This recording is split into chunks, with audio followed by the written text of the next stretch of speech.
You are watching ESPN Cricinfo Matchday. I'm Nikhil Naz. With me, Deep Das Gupta and Brad Hodge. We've just witnessed a game that had our two experts in sixes and sevens because they picked SRH to begin with, then with Rajasthan Royals. Eventually, it's SRH who's won it by. It was a tough one to call, right? 99 the target. Brad, who would have thought? Well, we didn't think it was going to be a record chase, did we, from the SRH team? But what a tremendous game again. The IPL show keeps rolling on, and we've seen a fantastic game last night, and we see another one today. David Warner show, was it? Yeah, and that's one of the reasons I called myself an analyst. Not a forecaster, not a predictor. Let's quickly take a look at the scorecard then. How did that particular match pan out? 198 is what Rajasthan got in their 20 overs. A century for Sanju Samson. Hyderabad, unfortunately, or I should rather say fortunately, crossed that 201 for 5 in 19 overs. David Warner the star there with 69. Shreyas Gopal did set the cat amongst the pigeon with those 2 wickets that he picked up in one particular over. 3 in all for him for just 27 runs. But it is Sanju Samson who got that 100 but yet ended up on the losing side. I believe that's happened plenty of times before in the IPL as well. I'm just going back to how we started this particular discussion before the match started. We're looking at the pitch. Both of you with the opinion, no, this is going to be a slow and sluggish sort of a pitch, but that grass did hold on. It did, actually, and it played much better than what we thought. In fact, that's what I think Warner also mentioned in his post-match interview, that it played much better than even what the players thought of. Because generally, if you look at that pitch and you look at that venue, it's generally a 160, 170 game, not really a 200 game. And being chased down. I mean, that was wonderful pitch and wonderful batsmanship overall, to be honest. It also tells you how we sometimes take a look at the ground and then assume that this is exactly how it's going to happen. Because, I mean, 198 once we saw on the scoreboard, no one really thought that anyone would be able to chase on this particular track. No, but once they got 198, you knew it was going to be. You knew it was going to be a good surface for batting later. There's always a fraction of dew too in Hyderabad, so the ball was always going to come onto the bat. But usually a side will back themselves with close to 200 on the board, back your bowling unit in. But it was just set up by a wonderful performance from David Warner in the power play. Really, it got Sunrisers Hyderabad off to a great start. His execution was fantastic. He attacked early. Johnny Bairstow hardly even faced the ball for the first 4 overs. But no, he's in great touch. And Sunrisers Hyderabad just kept finding a way to claw their way over the line. All right, okay. That really sets us up for the 5 points that we'd be looking at, looking back at this particular encounter. We'll start with David Warner's blitz. That headlines Hyderabad's chase. Last game, we saw him get 80 odd, but that was at 160 strike rate. He thought, oh, that's not good enough. Let me just raise it up by a notch or two. 180 strike rate, ensure that the game was done. That's the kind of start that you require to chase down a big total like 199, and he looked in control. The best part about last 2 innings is he always looked in control. He obviously took his chances, but those were very calculative chances, which generally pays in favor of the batsman more often than not. He's looking in very, very good nick. The way he's connecting, the choices that he's making. Those are very important because obviously you're going to play some high-risk shots. It boils down to the choices that you're making. Are they good enough or not? And the choices that he's been making last couple of games are absolutely brilliant. All right, we'll take a look at what this particular match has done. It's broken plenty of records. We'll start with the highest successful run chase against Rajasthan in IPL. And this one is right on top with 201 for 5 is what Hyderabad got. Before this, no one was really successful in chasing 200 plus against this particular team. So that's the sort of innings that we saw from David Warner's and then the team that followed. Also, as I said, this is the highest successful chase at Hyderabad in IPL. As we were talking, how things keep changing. This, of course, is the same stadium, but how the conditions play out could be completely different from what it played out in one particular season, then going on to the next season. We've seen 200 plus sort of totals being chased down on this stadium, even though it's got big boundaries, sometimes slow surfaces as well. Just going back to that David Warner inning, I mean, if you really needed to chase that 200 odd, you needed someone to start as David did. Yeah, and David was the one that took it up to the bowlers, didn't he? I mean, I think he's really taken the long handle and the aggressive approach would have come off his 80 again in the previous game. So yeah, he's feeling confidence about his game, but also the confidence in his partner as well. Johnny Bairstow, who, 2 consecutive games where they put 100-run partnerships on. Looks like they've formed a nice little partnership there, those two, and complement each other quite well. So, very important. And what I really like about Warner in the last few years is how well he assesses his team as well. If you look at his batting strike rate and the way he batted before this, I mean, he realizes what is required of him as far as the team situation is concerned. Now, Bairstow's second game, he wants Bairstow to ease into IPL and stuff like that. So he realizes Bairstow can do the same job as well. But being the senior pro, he's taken that call. Listen, I'm going to go after the bowler. You hang around and you take your time. You ease yourself in. I mean, that's very, very important. And especially for a senior pro, playing for the team and trying to understand what the team wants from you and then delivering, it's such an important aspect. You were of the opinion that if Williamson does come into the team, then Bairstow is the one that needs to go out. Yeah. What does that, I mean, you're not the only one. There are plenty of them with that same Fair school enough, of thought. That's now gone out of the window. Oh yeah, I mean, this is looking good, but again, if you're looking at Shakib and what he brings in that middle order and as an all-rounder with his 4 overs of left-arm spin, that is also an important aspect. But yeah, if you have Bairstow, you'll always be inclined or kind of looking at Bairstow because he's had a fantastic year and a half across all 3 formats. If you have someone like Bairstow, I'm sure it wasn't an easy choice to make. It is going to get tougher because that Nadeem experiment didn't work either. So if you really need a left-arm spinner, Shakib would be your guy. Yeah. And then it gets tough. I mean, he would be. I mean, the good thing is about the SRH, they've got great bench strength. They've got some fantastic local quicks in their ranks. They've also got Billy Stanlake as well, who's done sensationally well for SRH. So they've got some artillery if they want it, where they might want to just force up their bowling unit. But again, we talked about how strong these 2 teams were at the top, and it was a battle of 1, 2 and 3. And Samsu and Ajinkya versus Warner and Bairstow was a fairly good contest, and I think Warner and Bairstow got the job done. Shreyas Gopal then coming in, that's our second point of discussion. Impressed with the ball. Everyone, I mean, the jury was out whether he does fit into this particular team. Did pick up those 3 wickets, but a little too late.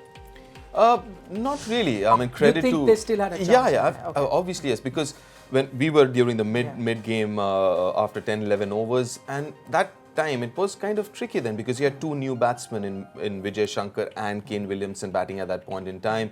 Asking rate was 9.5. 2 good overs there with 2 new batsmen. Suddenly that asking rate goes up to 11.5. And suddenly you're looking at someone like Yusuf Pathan, and they don't bat very deep though. SRH, they don't bat very deep. They don't have big hitters at number 5, 6 or 6, 7. So yeah, I mean, that was a tricky situation. I mean, which that 2 wickets in Shreyas Gopal's over kind of changed a lot of things there. Okay, so that brings you to another point. They've won the game all right, but that problem remains for them. I mean, it doesn't inspire that sort of confidence, that lower order that they've got in batting for Hyderabad. Yeah, I think, but still a lot of the emphasis is on their top. We've seen that. It was good to see Rashid Khan come in at the end, and that'll give their topper a lot of confidence. We also saw Yusuf Pathan whack one over the fence off Jofra Archer.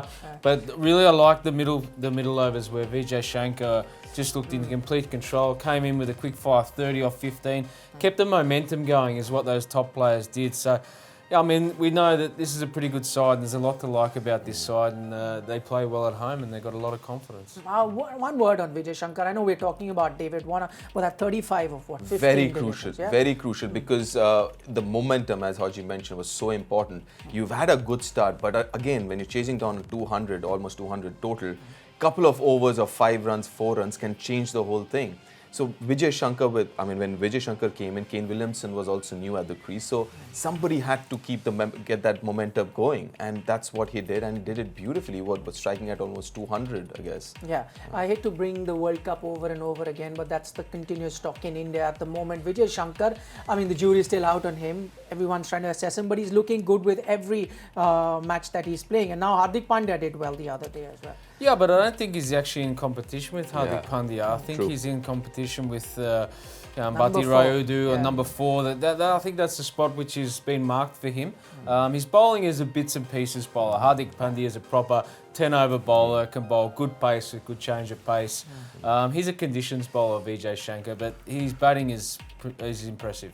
Okay, talking about being in contention, that takes me nicely into our next point. We're talking about Sanju Samson, got that 100. Up until now, I mean, no one was really talking about him. But now, just suddenly after one inning, I see a lot of chatter on social media. Everyone talking about So you just mentioned it after one innings. Yes, correct. No, I'm with you on that. Yeah, I'm with after you on one that. innings. Yeah. Yeah, listen, nobody has ever had a doubt with his talent and potential, right? But he's not a 21, 22-year-old anymore. Right. He is a 26, 27. It's time that he converts and be more consistent, not just in IPL, but across all the cricket that he plays for his state, Kerala, India A. He played a lot of games for India A as well. Listen, nobody, like I said, nobody ever doubted his talent there. But I guess there are others who've outperformed him more consistently over that last 3-4 years. You're talking about Raidu, who averages 50. Okay, he averages 50 in ODI cricket, and he might not find a place in the 15, right? So that just gives you some kind of an idea what we are talking about here. The other bit of talk is, forget about just being a batsman, he's the best wicket keeper batsman. If you watch, just look at that, and he looks the best when in flow. I mean, he's got great competition in someone like a Rishabh Pant. Yeah. I think Rishabh Pant's miles ahead in my interpretation of where you fit in the national side. But for me, look, Sanju's been a pretty good IPL player, and he's delivered most times for Rajasthan. But you know, for me, not being here in the other 10 months of the year, you know, Deep obviously follows the game pretty closely over here, and you need to be consistent across all forms of the game. He's got the game to do it. It's more about probably the mindset that you talked about. So tremendous talent, tremendous skill. I mean, Warnie picked him to be the MVP of the tournament for his team, and he's well on the way. I mean, if he continues that form, let's just hope it continues for the 14 games and then keeps going long past this IPL. Right. I mean, I was just looking at the ESPN Cricinfo feed. They've got that quote from Shane Warne, and they think that he should be the forecaster ahead of the forecast algorithm that they've got going at the moment. But I hate to be the devil's advocate. We're talking about Sanju Samson. We've seen this trend with him. He does play a knock or two, but do you think that one good knock that he usually gets in the IPL is already gone and... Hope not. I honestly hope not, because you would hate to see a talent go waste like that, because he is a very, very good talent. There's no two ways about it. It just, he has to get his act right. I mean, as you mentioned, and this is for a fact, he has 2-3 good innings, but he has to convert, because he bats in the top 3 more often than not. It's not that he's batting at number 5, 6 where he doesn't get enough opportunities. He bats in top 3 more often than not, or maybe top 4. He'll get all the opportunities in the world. It's for him to make them count now. And like I said, would hate to see a talent go like that. Yes, it'll be a great idea to get Rishabh Pant, him, as the next after MS Dhoni to compete for that position. Sanju Samson, Ishan Kishan. There are a couple of other people as well. There is a kid, under 19 kid from Punjab. He's coming through. Watch out for him. Okay, since we're talking about all those people in contention, and you rightly brought about that point that, you know, we're just not looking at wicketkeeper. When you're talking about Sanju Samson, you have to look at the likes of Raidu as well. Do I throw in another name there who did rather well today, Ajinkya Rahane? Yeah, I mean, he batted beautifully. I mean, both those Rajasthan Royals boys were super impressive today. I thought Jinx was amazing at the top. You know, you could see they were just trying to nullify that new ball, Bhuvaneshwar Kumar, and they faced Rashid Khan early. And then that 100-run plus partnership with Sanju Samson. Both those local boys batted superbly today. They couldn't have done any better job for their team. Plus, there's pressure on Ajinkya Rahane. I was listening to a few quotes before the IPL started, and he said, listen, look at me, guys. I could be that number 4 as well. And I still think that I could be part of the World Cup team. So he set himself up for this, and he needed to perform, and he is. I'm so glad he did that. I'm so glad he did that, because at times, you know, we tend to forget Ajinkya Rahane, you know, because he's not very outspoken. You don't see him that often. You tend to forget what he has in his new done. avatar, he's become a bit. I'm glad he is. He needs a few tattoos to get some attention. Maybe that's the thing. Yeah, absolutely. I mean, he needs to be a little more outspoken. And what actually happens, as you mentioned, when you talk like that, you also indirectly putting pressure on yourself, right? And that's very, very good on Ajinkya to actually make himself available for that spot and say, listen, hey, look at me, I'm available. I'm going to score those runs there. And it's up to you then. And it's not his characteristic to bring attention to himself. So for him to speak like that, it means that he's purely, honestly believes that he's ready to step up to that plate. All right, he's completely zoned in on that task. He's got that World Cup ticket in mind. Okay, talking about, you know, under pressure and how he's really performing. One man who's under pressure right now, Bhuvaneshwar Kumar. I never thought I'll say that in a T20 format, but he is, Brett. There's no doubt. Yeah, he just seems to be a fraction off his game. I can't remember any instances in IPL that I've seen Bhuvanesh Kumar go for more than 10s and over. It's a real rare treat. Now that's 2 games in a row. So look, he's got some work to do. But the thing for me with Bhuvanesh was that he hasn't played consistent cricket. We talk pre-show or mid-show about him just get that rhythm back, get the feeling back of bowling, consistent overs. So it'll come. I don't think there's anything to worry about. This guy's a class act. He knows exactly what he's doing. It's just a fraction off. He's still pretty good with the new ball we've seen. It's the death bowling that is a bit of a concern. We'll take a look at the numbers as well for Bhuvaneshwar in death overs in IPL 2019. He's bowled 4 overs. That's 72 runs at an economy of 18. I was just looking at the minimum 2 overs in that particular inning. This inning is, I think, the 3rd most expensive by any bowler in the IPL, the figures that he went for today. Yeah. So there is, cause for concern. I mean, it's not a concern, but you'll sit I up say and that because it's happening over international games as well, and it's extended to the IPL. I agree. I mean, it's like something you sit up and take notice of. You know what, Bhuvanesh was getting hit, that way. So it's not like a really concern because he's got the experience, and most importantly, he's got the temperament. He's got the mind to kind of get back on track. Yeah, I mean those 72. I mean 2 overs today and 1 over in the last game, which went for 21. But yeah, I mean, those numbers, they don't look good. But you've seen him over a period of time and you know that he has the ability to make comebacks. We remember when initially came in, he was only the new ball bowler, but he changed and he became a death ball bowler. Yeah. Then he said, he's too slow. Then he picked up pace and he started bowling at 140. So he has that ability to reinvent himself and get himself back on track. A word on Rashid Khan. In a game that the opposition scores almost 200 runs, he goes for 24 in his 4 overs.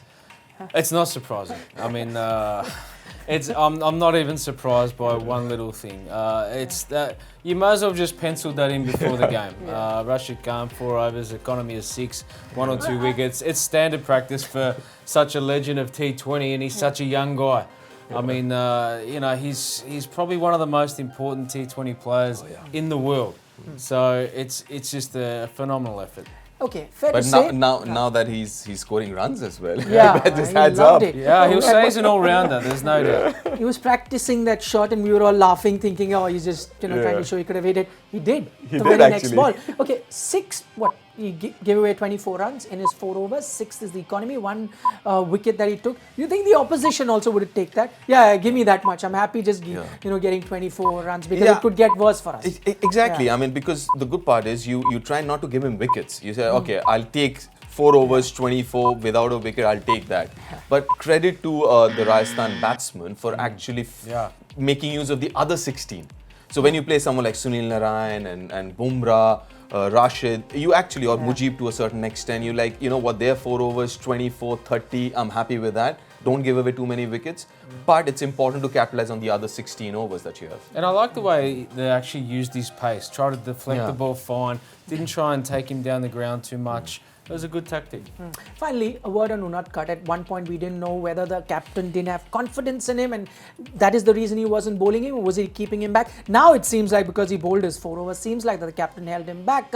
And now, were you kind of impressed with his performance? A lot of pressure on him, saying that he's not the same bowler anymore. Today, a figure still decent enough for it. Yeah, but I'm not a big fan of bowling 4 overs at a stretch, even if it's like the back end of the innings. It's easier for the batsman to line up a bowler, especially in this format. So I'm a big fan of kind of spreading those 4 overs in maybe maximum 2 overs, or if it's a new ball bowler, maybe 3 if he's picked up a wicket or 2. But not really 4 overs at a stretch. But I saw him in Ranji Trophy. He bowled brilliantly in Ranji Trophy. I saw a little bit of white ball cricket, him bowling. He bowled all right. It's just that at times I just think he needs to be a little more careful with his plans and kind of field set he has and the line and lengths that he wants to bowl. You can't be bowling a third man inside the circle and him coming over the wicket to a right-hander and bowling outside off stump, because then it just opens up the whole offside field for the batsman. So things like small things like that, they for me that they matter a lot. I mean, those things which Unadkat needs to start looking at in terms of not just bowling part, but just setting up his field, the line and length that he bowls and stuff like that. Right.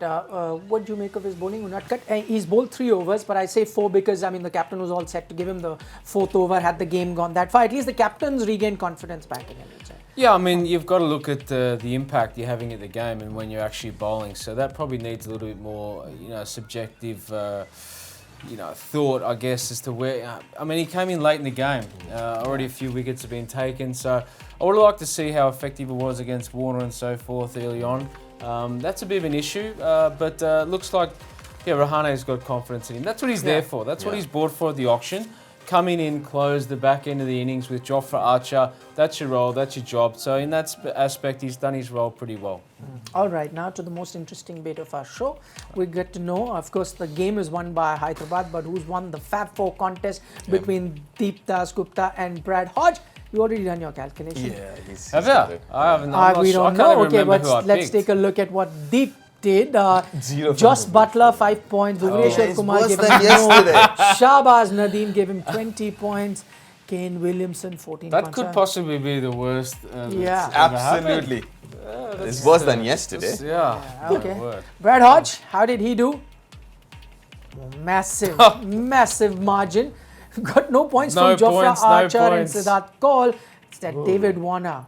The one who saved your day. Pot luck, I mean, one player. There's not a lot to shout around there, is there? So, Warner was on fire. Had a great day. It was good to watch. It's good to see him up and running and playing the way he is. All right, not a great day for you. Not a great day for me. Lost the quiz to begin with. That's how the day started. I'm getting used to this, you know what?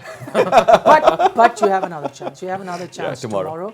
Come back tomorrow. This is for all our viewers as well. Come back tomorrow. We'll have the quiz back with these two gentlemen. Of course, 2 games coming up on Super Saturday. We'll have all that for you. Thanks so much for watching. You're watching ESPN Cricinfo Matchday.